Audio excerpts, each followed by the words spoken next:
تحریک انصاف سیٹیں جیت چکی ہیں 4 صوبوں میں۔ آج سپریم کورٹ میں 13 ممبر بینچ کے سامنے پاکستان تحریک انصاف کے بیک کینڈیڈیٹس سنی اتحاد کونسل کے ریزرو سیٹوں کا کیس چل رہا ہے۔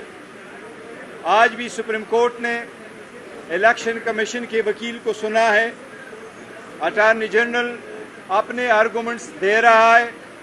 سپریم کورٹ نے ڈائریکشن دی ہے کہ الیکشن کمیشن کل دونوں فارمولے الیکشن کمیشن اپنے فارمولہ جو 2018 میں استعمال ہوا تھا اور وہ فارمولہ جو موجودہ 2024 میں استعمال ہوا ہے وہ کل سپریم کورٹ کے سامنے فائل کیا جائے۔ سپریم کورٹ کو اس بات پہ اپرائز کیا جائے کہ اگر انڈیپینڈنٹ کینڈیڈیٹ